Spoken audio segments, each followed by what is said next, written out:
کہ امام ابو حنیفہ کا قول ثواب ہے محتمل الخطا، یہ درست تو ہے، اس میں غلط ہونے کا بھی امکان ہے، اور امام شافعی کا قول خطا ہے محتمل الثواب، کہ ہم یہ کہیں گے کہ یہ غلط ہے لیکن صحیح ہونے کا امکان ہے۔ اور باقی یہ کہ آخرت میں تو یہ پوچھ گچھ ہوگی نہیں، فتنے کوئی اور ہے جو پھیل رہے ہیں اور ہم ان کاموں کے اندر اپنی پوری توانائیاں لگائیں۔ یہ وہ چیز ہے کہ جسے آج ضرورت ہے کہ خاص طور پر یہ دو اقوال حضرت شیخ الہند کا قول اور یہ مولانا انور شاہ کاشمیری رحمۃ اللہ علیہ کا قول، یہ کم سے کم دیوبند کے حلقے میں آپ جتنا پہنچا سکے پہنچائیں، تاکہ جو ان کے متوسلین ہیں، جو ان کے عقیدت مند ہیں، کم سے کم ان کی تو آنکھیں کھلیں کہ ہمارے اسلاف اپنے عمر کے آخری سٹیج پر پہنچ کر، اس لیے کہ یہ سب مانتے ہیں کہ علمی اعتبار سے انور شاہ کاشمیری کا پایا بہت بلند، انہیں بحقی وقت کہا گیا ہے، محدث ہونے کے اعتبار سے، فقیہ ہونے کے اعتبار سے یہ کہا جاتا ہے کہ وہ اس دور کی شخصیت ہی نہیں ہے، وہ تو پرانے دور کی شخصیتوں کے ساتھ تولے جانے والے انسان، لیکن انہوں نے اپنی اس آخری دور میں یہ بات کہی ہے، تو کاش کہ ان کے متوسلین تو کم سے کم سوچیں، غور کریں، یہ تو نہ سوچیں خدا نہ خواستہ کہ کہیں ان کا دماغ خراب ہو گیا تھا،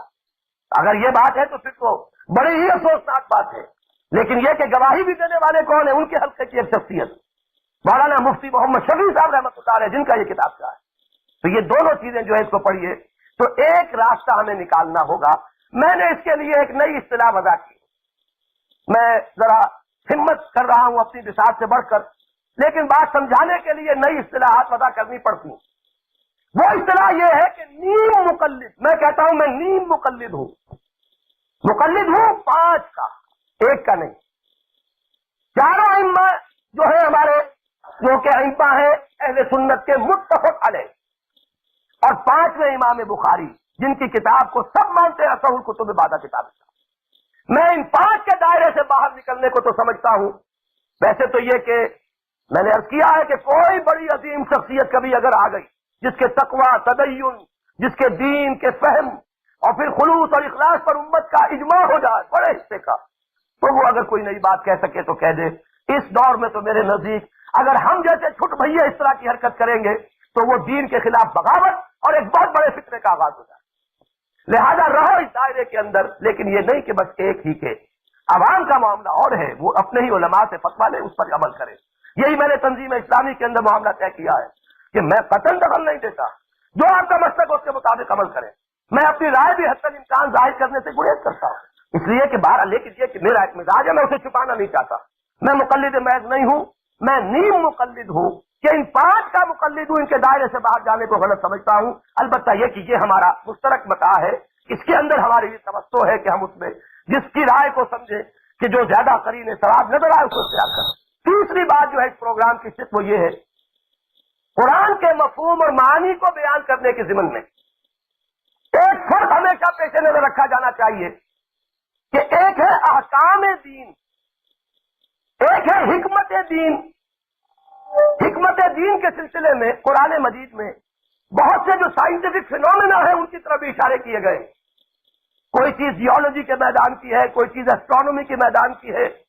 کوئی چیز بایولوجی کے میدان کی ہے۔ اب آپ کو معلوم ہے ایمبریولوجی قرآن مجید میں کتنی مرتبہ ریفرنس آیا کہ نطفہ ہوتا ہے، علقہ ہوتا ہے، مضغہ ہوتا ہے، یہ ساری چیزیں جو اس کا تعلق ہے علم الحیوانات سے، علم جنین کہلاتا ہے ایمبریولوجی۔ تو سارے سائنٹیفک جتنے بھی ہمارے جو شعبے ہیں ان سب کے بارے میں قرآن مجید میں اشارات ہیں۔ ان کے بارے میں تو یہ بات تسلیم کر لی جائے گی کہ اگر ہمارے اسلاف نہ سمجھ پائے تو کوئی بات نہیں، اس لیے کہ سائنس کا ابھی معلومات کا دائرہ بہت کم تھا، ابھی ان کے پاس وہ معلومات نہیں تھی، اپنی ان معلومات کے مطابق انہوں نے جو کچھ سمجھا، تو یہ بات جو ہے ظاہر بات ہے کہ اس سے آگے وہ کیسے جائیں گے۔ One can't outgrow his skin, اپنے دور کے تمام معلومات جتنے بھی ہیں اس سے آگے انسان نہیں جا سکتا۔ 7 آسمانوں کی کوئی تعبیر انہوں نے کی ہو، برجوں کے بارے میں کوئی تعبیر کی ہو، یا اور یہ کل فی فلک یسبحون کی تعبیر کی ہو،